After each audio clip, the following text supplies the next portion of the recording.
नमस्कार अनि स्वागत छ यहाँहरु सम्पूर्णमा। म सुभाष राई। मेरो सेन्मिबङ टेक्निकल युट्युब च्यानलमा भिडियोको टाइटलमा तपाईले हेरेर थाहा पाइसक्नु भयो होला आजको भिडियो बारेमा। र भिडियो सुरु गर्नुभन्दा अगाडि एकैछिन सुन्नुहोस् त।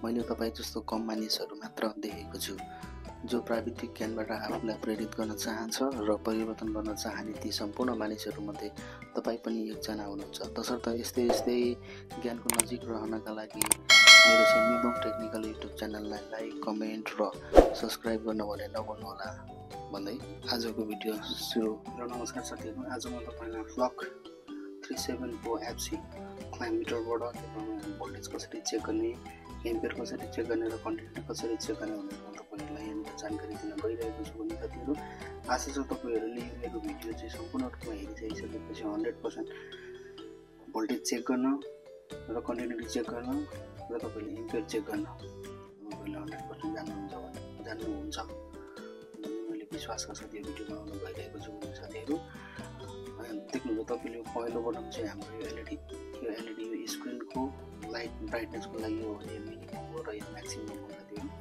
यो क्लाइमेटर अलिकति पुरानो भइदिएको कारणले गर्दा साथीहरु स्पष्टसँग यहाँनिर देखिएन साथीहरु। सेभ भनेर तपाईले देख्नुहुन्छ भने यो चाहिँ यो कम्पनीको एप्लिकेसनलाई डाउनलोड गरेर तपाईले फोनबाट पनि चलाउन सक्नुहुन्छ भने साथीहरु यो चाहिँ तपाईले देख्न सक्नुहुन्छ। यो चाहिँ हाम्रो एम्पियर चेक गर्नका लागि यहाँनिर क्लाइम हो भने साथीहरु यो एम्पियर आएको एम्पियरलाई होल्ड गर्नका लागि चाहिँ यहाँनिर हामीसँग होल्डको लागि बटन पनि दिएको छ भने साथीहरु यहाँ देख्न सक्नुहुन्छ। साथीहरु यहाँनिर रेड प्रोप्स र ब्ल्याक प्रोप्स छ भने साथीहरु यो यहाँनिर सानो देख्नुहुन्छ। यो सानो पोइन्ट चाहिँ आई फ्ल्याक्सको हो भने साथीहरु यो चाहिँ तपाईको 3 वर्षको वारेन्टी हुन्छ भने साथीहरु युएसए मा देख्न सक्नुहुन्छ भने साथीहरु यहाँनिर क्यानाडामा पनि देख्न सक्नुहुन्छ, जापानमा पनि देख्न सक्नुहुन्छ भने युरोप यहाँ तपाईँ देख्नुहुन्छ युरोप हैन अनि त्यसपछि सिङ्गापुर हो भने यहाँनिर देख्नुहुन्छ ठाउँहरुमा यो एभाइलेबल छ भने साथीहरु यो क्लाइमेटरमा चाहिँ तपाईले देख्न सक्नुहुन्छ। यसरी एप पनि तपाईले डाउनलोड गरेर चलाउन सक्नुहुन्छ साथीहरु। यहाँ देख्नुहुन्छ हैन यसरी डाउनलोड गरेर तपाईले चलाउन सक्नुहुन्छ। यहाँनिर के वायरलेस रेडियो सेटअप भन्ने छ तपाईले देख्नुहुन्छ। यसरी हामीले फोनमा पनि सेटअप गर्न सकिन्छ भने साथीहरु यहाँनिर सिम्बल पनि देखाएको छ तपाईले हेर्न सक्नुहुन्छ। सिम्बल पनि देखाएको छ भने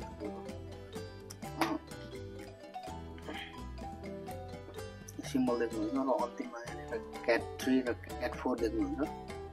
यसलाई हामी प्रोप्स भन्छौँ भने साथीहरु यो चाहिँ हामीले यो प्रोप्सको इन पोइन्ट चाहिँ हामी साथीहरु हामीले यो यहाँ देख्न सक्नुहुन्छ। यो कमान्डमा हाल्नु पर्ने हुन्छ भने साथीहरु यो रेड चाहिँ रेड पोइन्टमै हाल्नु पर्ने हुन्छ साथीहरु।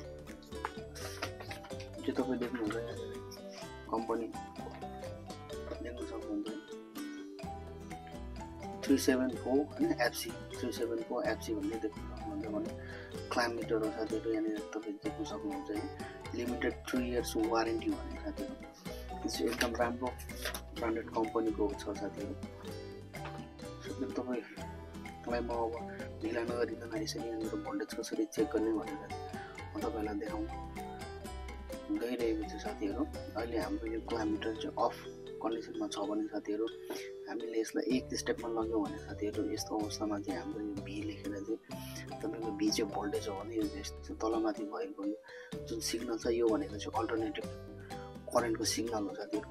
यस्तो अवस्थामा लगेर गइसकेपछि हाम्रो स्क्रिनमा चाहिँ तपाईको देख्न सक्नुहुन्छ यहाँनिर एसी भनेर आउँछ, अल्टरनेटिभ करेन्ट भनेर आउँछ भने भोल्टेज यहाँ लेखेको छ हैन। यहाँनिर चाहिँ अलि 0 छ भने जब हामीले तपाईको यो प्रोप्सको चाहिँ साथीहरु हामीले यो यहाँनिर यसरी यहाँनिर रेडमा लाउने भने साथीहरु त्यसपछि अब यो चाहिँ तपाईको ब्ल्याकको चाहिँ हैन यो ब्ल्याक चाहिँ तपाईको कमनमा लाउने यस्तो अवस्थामा चाहिँ साथीहरु हामीले यो प्रोप्सद्वारा चाहिँ हामीले इलेक्ट्रिसिटीको भोल्टेज चेक गर्न सक्यो साथीहरु। भोल्टेज चेक गर्न सक्यो भने यसरी हामीले चाहिँ भोल्टेज चेक गर्न सकिन्छ साथीहरु। भने साथीहरु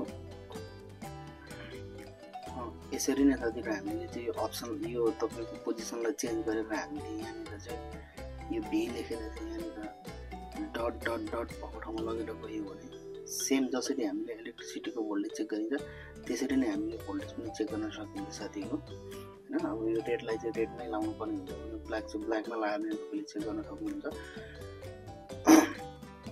भने साथीहरू। अब बाँकी रहेको अरूको लागि भनिसकेपछि यहाँनिर देख्न सक्नुहुन्छ साथीहरू कन्टिन्युटी चेक गर्नका लागि साथीहरू हामीले यसरी नै तार लाउनु पर्ने हुन्छ र हामीले एक स्टेपको त लगाएर गइसकेपछि कन्टिन्युटी चेक गर्न सकिन्छ साथीहरू।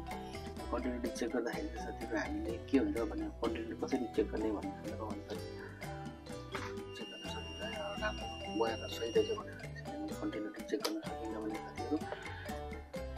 अब चाहिँ यति तिनवटालाई चाहिँ हामीले यो प्रोप्स चाहिँ चाहिन्छ भने साथीहरू। अब चाहिँ हामीलाई तपाईँको यहाँनिर इम्पेयर चेक गर्नको लागि चाहिँ हामीलाई प्रोप्सको आवश्यक पर्दैन। यो चाहिँ हामीलाई यतिकै नै हुनु पर्यो, यस्तै हुनु पर्यो। त्यस्तो भइसकेपछि हामीले अब लाइन एसीको चाहिँ तपाईँको लोड चेक गर्नु पऱ्यो भनिसकेपछि इम्पेयर चेक गर्नु पऱ्यो भनिसकेपछि यसलाई हामीले सिलेक्ट अप्सनमा लानुपर्छ साथीहरू।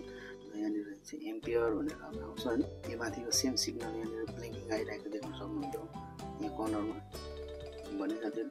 यस्तो अवस्थामा चाहिँ तपाईँहरू अँध्यारो छ देखिएको छैन, तपाईँले राति चेक गर्नुपर्ने भयो भने चाहिँ त्यस्तो अवस्थामा चाहिँ तपाईँले यहाँनिर चाहिँ यो पहेँलोलाई 2 सेकेन्ड होल्ड गरेर तपाईँले यहाँनिर यसलाई लाइट पनि बाल्न सक्नुहुन्छ यसरी साथीहरू। यहाँ देख्न सक्नुहुन्छ है। अहिले अब स्पष्ट रूपमा आयो भने जहाँनिर यो थोप्ला चाहिँ तपाईँले ब्लिङ्किङ भइरहेको छ त्यहाँनिर चाहिँ हामीले तार लगाउनु पर्ने हुन्छ भने यसलाई चाहिँ तार चाहिँ हामीले यो अवस्थाबाट यसरी उगाएर त्यहाँभित्र लाउनु पर्ने हुन्छ।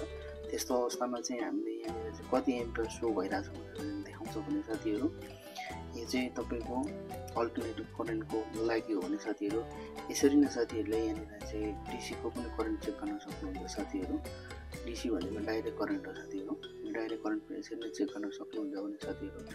यो चाहिँ आइफ्ल्याक्स भन्ने छ अप्सन होइन। यो आइफ्ल्याक्स भनिसकेपछि यो चाहिँ तपाईँको इलेक्ट्रिसिटीको ठुल्ठुलो केबलहरू जहाँनिर तपाईँको योभन्दा पनि ठुल्ठुलो केबलहरू त्यो साइज चाहिँ यहाँभित्रमा आउँदाखेरि चाहिँ त्यो आइफ्ल्याक्सद्वाराबाट चाहिँ यहाँनिर यो आइफ्ल्याक्सद्वाराबाट चाहिँ हामीले चेक गरिन्छ भने साथीहरू। यहाँनिर यसरी यहाँनिर आइफ्ल्याक्समा सुरु हुनुहुन्थ्यो साथीहरू। यहाँ देख्न सक्नुहुन्छ आइफ्ल्याक्सको यहाँनिर सिग्नल आइरहेको छ भने यो चाहिँ होइन इम्पेयर एसी भनेर तपाईँको एसीको ठुल्ठुलो तारहरू यसलाई चाहिँ तपाईँले चेक गर्न सक्नुहुन्छ भने साथीहरू। म्याक्सिमम र मिनिमम भन्ने अप्सनहरू छ साथीहरू। म्याक्सिमम मिनिमम भन्ने अप्सनहरू छ भने साथीहरू।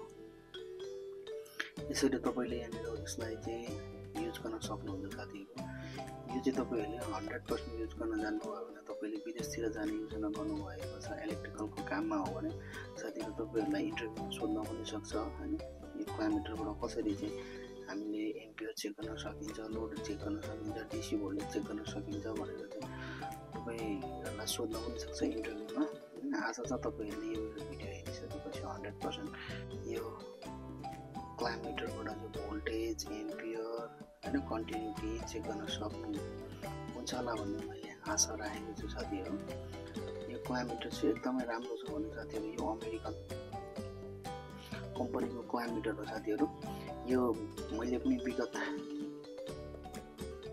7 वर्षदेखि मैले चलाएर आइरहेको छु साथीहरू। यहाँ देख्न सक्नुहुन्छ यही एउटा ब्याट्री नै अहिलेसम्म मैले ब्याट्री पनि चेन्ज गरेको छैन साथीहरू। तपाईँले देख्न सक्नुहुन्छ ब्याट्री यही हो होइन। ब्याट्री यही हो भने साथीहरू यो मैले अब विगत कति वर्ष 7 वर्षदेखि मैले चलाएर आइरहेको छु भने साथीहरू। एकदम राम्रो कम्पनीको छ साथीहरू। तपाईँहरू पनि पाउन कि व्यावसायिक रूपमा नै अब गर्ने योजना गर्नुभएको छ भने त्यस्तो अवस्थामा तपाईँहरूले अलिकति यो ब्रान्डेड मल्टिमिटर ल्याउनु भयो भने तपाईँहरूलाई पनि राम्रो हुन्छ होइन। भन्दै साथीहरू आजको म भिडियोबाट चाहिँ बिदा हुन चाहन्छु। हस्त धन्यवाद।